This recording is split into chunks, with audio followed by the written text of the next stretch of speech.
의료가 취약한 영동군에서 지난 18일 80%에 육박하는 병의원이 휴진했습니다. 지방의원들이 나서 제발 휴진하지 말아달라고 호소했습니다. 청주시가 시외버스 터미널 사업자의 계약을 갱신하면서 수십억을 손해본 사실이 감사원 감사로 확인됐습니다. 한범덕 전 시장은 배임 혐의가 있다고 지적했습니다.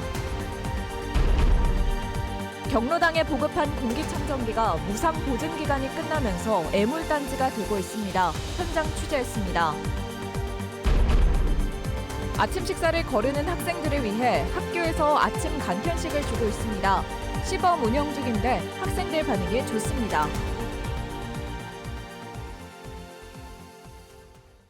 여러분 안녕하십니까? 계속해서 뉴스데스크 충북 소식입니다. 충북에서도 의료가 가장 취약한 영동 지역은 지난 18일 의료기 집단 휴진에 무려 80%에 육박하는 병원이 동참했는데요. 인구 10명 중 4명이 노인인 지역이다 보니 병원이 문을 닫으면 타격은 더 클 수밖에 없습니다. 급기야 영동을 비롯한 의료 취약 지역의 지방의회와 노인회까지 나서 집단 휴진을 하지 말아달라고 호소했습니다. 이지현 기자입니다. 제가 서 있는 곳은 영동 읍내입니다. 이곳에는 23개의 의원이 있는데요. 면 단위에 있는 한 곳을 제외하면 영동의 모든 의원이 읍내에 있습니다. 이 가운데 19곳이 지난 18일 집단 휴진에 동참한 것으로 조사됐습니다.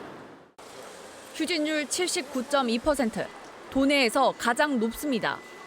의원을 직접 찾아가 봤습니다. 휴진하신 거 있잖아요. 그거 좀 이유 좀 알 수 있을까요? 저희가 따로 말하는 건 그렇고요. 다른 의원도 또 다른 곳도 대답을 피했습니다. 형 우선 남았습니다. 이유가 축구도 있고 다른 어쩔 수 없이 애들이 상관없고 있고. 피해는 고스란히 환자에게 돌아갔습니다. 사는 곳에 병의원이 없어 읍내까지 나온 한 할머니는 휴진 소식에 택시비만 날렸습니다. 용산 저 부상내에서 할머니를 병원 간다고 모시고 나왔는데 병원은 안 하더라고요. 그 왕복 한 4만 5천 원 나와요. 의료 취약지구에 10명 중 4명꼴로 노인인데 병의원이 한꺼번에 쉬면 그만큼 타격이 큽니다. 안 좋지. 의사들이 만날 일 있어야 좋지. 그렇잖아. 아니 그래 환자들은 어떡하라고 그래. 아이고 참 난 이해가 안 가요. 문제는 영동만이 아닙니다. 보은의 휴진율은 64.3%로 정부가 행정처분 상한선으로 잡은 30%에 2배를 넘겼습니다. 옥천의 휴진율도 27.6%. 하나도 문을 닫지 않거나 많게는 10%에 그친 다른 시군과는 차이가 큽니다. 다른 지역에 비해 남부 3군 지역의 개원이들이 결속력이 높았기 때문인 것으로 지역사회에서는 분석하고 있습니다. 결국 4개 군지역 지방의원 32명은 충북도청에서 기자회견을 열고 앞으로는 집단 휴진을 하지 말아달라고 호소했습니다. 의료 서비스의 접근성이나 적시성의 문제점을 경험했고 이에 따른 건강과 치매를 받았다고 인식하고 있다. 대한노인회도 기자회견을 열고 집단 휴진은 중증 환자들에게 사형 선고나 다름없다고 밝혔습니다. 그 어느 계층보다도 의료 현장에 가장 민감한 노인들을 대변하여 34만 충북 노인회는 의료계에 호소한다. 충청북도는 휴진율 30%가 넘었던 영동군과 보은군 지역 병의원을 대상으로 행정처분에 나설 계획입니다. MBC 뉴스 이지연입니다. 의대 증원 갈등으로 충북대병원에서 두 번째 의대 교수 사직서가 수리됐습니다. 충북대병원과 의대 전 비대위원장이던 배정환 교수는 자신의 SNS를 통해 내년 신학기에 200명의 학생이 입학하면 아무리 교수들이 발버둥을 쳐도 제대로 된 의사로 키워낼 수 없을 것이라고 사직 의견을 밝혔습니다. 배 교수는 대학 측이 단체 사직서를 반려하자 고창섭 총장을 직접 찾아가 사직서를 낸 것으로 알려졌습니다. 앞서 지난달에는 정형외과 김석원 교수가 먼저 사직했습니다. 청주시가 시외버스터미널 대부계약 체결 과정에서 서류를 조작하고 내부 문건까지 유출한 사실이 감사원 감사 결과 드러났습니다. 감사원은 청주시가 행안부의 질의 회신까지 조작하며 대부계약이 불가능한 기존 터미널 사업자와 계약을 갱신해 83억 원 상당의 손해를 봤다고 지적했습니다. 이 과정에서 내부 문서를 유출한 사실도 적발하고 한범덕 전 시장을 업무상 배임 혐의로, 담당 공무원 2명은 공무상 비밀 누설 혐의로 검찰에 수사 참고 자료도 보냈습니다. 몇 년 전 미세먼지가 심각한 사회 문제가 된 적이 있었죠. 그래서 정부와 자치단체가 전국 경로당 5만 3천여 곳에 공기청정기를 대대적으로 설치했습니다. 그런데 이 공기청정기, 지금은 애물단지가 됐다고 합니다. 어떤 이유인지 허지 기자가 취재했습니다. 음성의 한 경로당 복도에 대형 공기청정기가 놓여 있습니다. 그런데 오랫동안 사용을 안 해서인지 먼지가 잔뜩 쌓여 있습니다. 좁은데 그걸 갖다 놓을 수가 없어서 창고에다 갖다 놨던 거예요. 다른 곳도 찾아가 봤습니다. 겉은 멀끔한데 언제 마지막으로 썼는지도 불분명합니다. 언제까지 쓰신 것 같으세요? 한 이틀 된 것 같아요. 지난 2019년 매년 겨울과 봄에 미세먼지로 몸살을 앓자 복지부가 210억 원을 들여 전국 경로당 5만 3천 곳에 공기청정기를 놔줬습니다. 모두 7만 7천 개입니다. 음성 지역 역시 경로당 420곳에 7억 5천만 원을 들인 872대를 보급했습니다. 그런데 무상보증 기한 3년이 지나자 필터 교체와 관리 비용이 부담이 된 상당수 경로당에서 사용을 중단했습니다. 다음부터는 우리가 이걸 해야 된다 이렇게 얘기를 하시더라고. 노인들이 그걸 몇 번씩 가르니까 저희들은 못하죠. 지난해 강원도 춘천에서도 전수조사가 이루어졌는데 전체 544대 가운데 93%에 해당하는 507대가 필터 교체를 안 한 채로 사용 중이거나 방치 중이었습니다. 공기청정기 같은 경로당 비품은 지자체가 대한노인회를 통해 보급하면 각 경로당 운영비로 관리해야 하는데 관리 방안에 대한 지자체나 정부 지침은 별도로 없었습니다. 이런 필터 교체를 사실 하지 않으면 공기청정기는 이제 기능을 할 수 없습니다. 처음에 보급하는 당시 이제 어떻게 관리까지 이제 정책적으로 수립을 한 다음에 지난해 문제가 되자 춘천에선 운영비를 10,000원 인상해 각 경로당의 지속적인 필터 교체를 유도하고 있습니다. 복지부는 노인 건강과 직결되는 공기청정기와 에어컨 같은 비품에 대한 관리 실태와 활용도 등을 확인해 향후 관리 지침을 검토하겠다고 밝혔습니다. MBC 뉴스 허지입니다. 충북의 청소년 10명 가운데 4명은 아침 식사를 거른다고 하죠. 그래서 충청북도 교육청이 아침에 등교하는 학생들에게 무상으로 간편식을 주는 사업을 시작했습니다. 일단 9개 학교에서 시범 운영 중인데 학생들 반응은 좋다고 합니다. 이병선 기자가 현장을 다녀왔습니다. 아침에 등교하자마자 먼저 기숙사 구내식당으로 향합니다. 아침밥을 먹겠다고 미리 신청한 학생들입니다. 이름 좋고 오늘 주문법이야 아침밥 먹고 있네. 오늘 나온 건 불고기 주먹밥과 음료, 샌드위치, 빵이나 떡, 시리얼처럼 조리할 필요가 없는 간편식들로 매일 메뉴가 바뀝니다. 아침 식사를 거르는 게 일상이었던 학생들에게는 학교 오는 일이 즐거워졌습니다. 아침에 씻고 준비하다 보면은 시간이 늦어져서 아침을 먹을 시간이 없는데 학교에 나와서 밥을 주니까 아침 먹을 시간도 생기고 너무 좋은 것 같아요.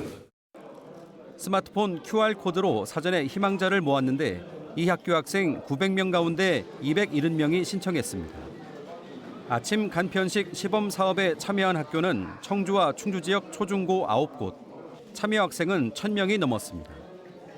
학교 구성원들의 합의를 전제로 자율적으로 신청을 받은 겁니다. 아침 간편식을 먹기 전하고 후하고 가장 큰 차이점이 있다면 뭐예요? 졸리지가 않는 거죠. 아, 졸리지 않고 또?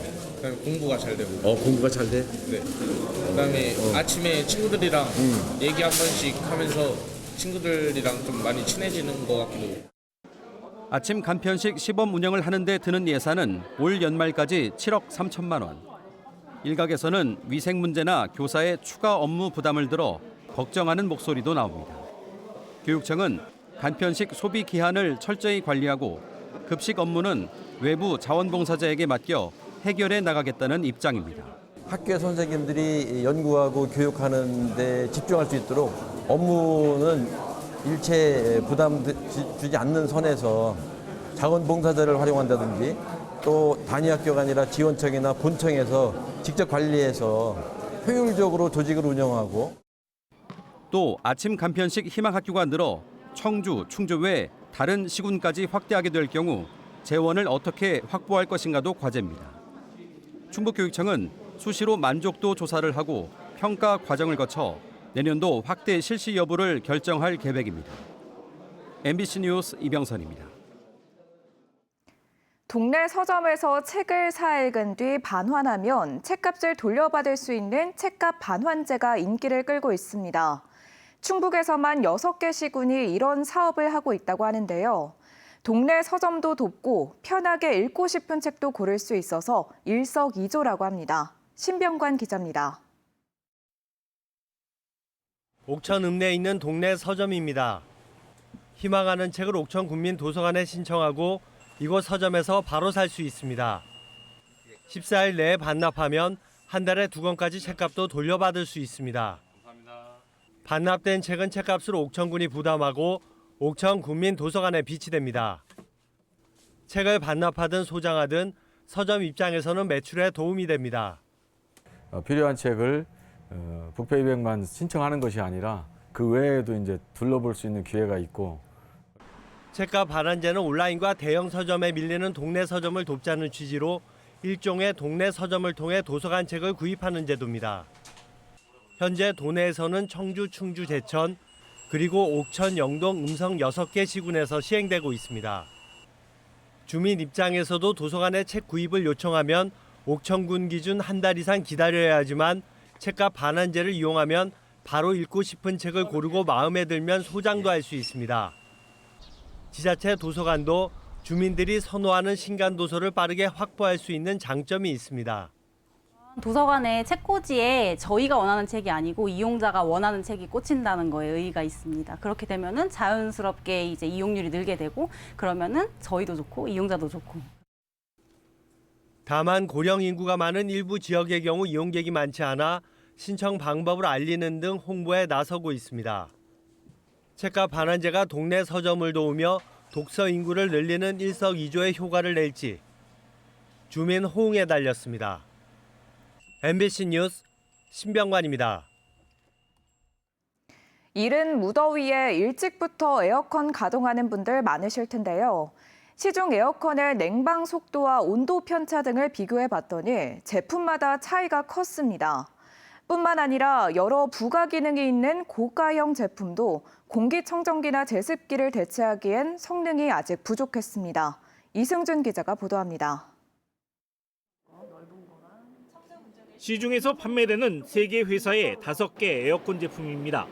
소비자원이 300만 원 이상 고가형과 200만 원대 중저가형으로 나눠 냉방 속도와 소음, 설정 온도 대비 편차, 에너지 효율을 비교했습니다. 먼저 35도로 유지된 공간에 에어컨을 틀어 24도까지 얼마나 온도를 빨리 떨어뜨리는지 확인했더니 삼성전자의 중저가 고가형 2개 제품과 LG전자의 고가형 제품이 6분 14초에서 24초까지 걸려 상대적으로 우수했습니다. 반면 LG전자와 오테케리아 중저가 제품은 8분대로 우수 제품과 최대 2분 31초 차이를 보였습니다. 24도 설정 온도를 5시간 작동시키고 실제 공간 온도와 얼마나 차이가 나나 확인한 실험에선 LG전자의 고가형 제품과 오테키리의 중저가 제품이 마이너스 0.4도로 24도에 가장 근접했고 나머지는 마이너스 1도에서 마이너스 1.4도까지 차이를 보였습니다. 소음 정도는 LG전자 제품들이 43에서 47데시벨로 타사 제품들보다 상대적으로 우수했습니다. 에너지 효율은 1등급으로 표시된 LG와 삼성 고가형 제품과 삼성의 중저가 제품이 우수했습니다. 월간 에너지 비용이 4만 원대로 2, 3등급으로 표시된 제품보다 최대 13,000원가량 저렴했습니다. 제품 구입 시 제품에 부착된 소비 효율 등급 라벨을 확인하여 냉방 능력 에너지 소비 효율 등급과 누리집에 광고하고 있는 보유 기능 등을 확인하여 또 이번 시험에서 고가형 제품에 장착된 공기청정 기능은 유해가스 제거가 불가능해 공기청정기를 대체할 수 없었고 제습 기능 역시 에어컨은 일정 습도 유지 정도만 가능해 사계절 제습과 빨래 건조가 가능한 제습기의 기능을 대체할 수 없는 것으로 확인됐습니다. MBC 뉴스 이승준입니다. 임시청사로 이전한 청주시의 일부 조직이 입주 2년여 만에 재이전을 검토하게 됐습니다. 청주시는 2022년 초 문화예술과 등 8개 과를 이전한 청주 문화산업단지 임시청사가 산업단지 용도에 부합하지 않는다는 감사원의 지적에 따라 외부 이전을 포함해 다양한 대책을 검토 중이라고 밝혔습니다. 감사원은 재이전할 경우 8억 원의 비용이 낭비될 것이라고 감사 보고서에 적시했습니다. 초등 실력 다짐 프로젝트 추진과 관련해 전교조 충북지부는 기자회견을 열고 일제고사의 부활, 학력 경쟁 조장이라고 비판했습니다. 초등학교 5, 6학년이 학기마다 총괄평가를 보는 것은 사실상 일제고사 도입의 신호탄이며 교육부가 참여학교 수를 시도교육청 평가지표에 반영함으로써 경쟁을 부추기고 있다고 주장했습니다. 이에 대해 충북교육청은 참여 희망 학교가 학년과 학급 단위로 자율 선택하기 때문에 경쟁을 조장하는 것은 아니라고 반박했습니다. 충북 소식 마칩니다. 잠시 후 스포츠 뉴스가 이어집니다. 고맙습니다.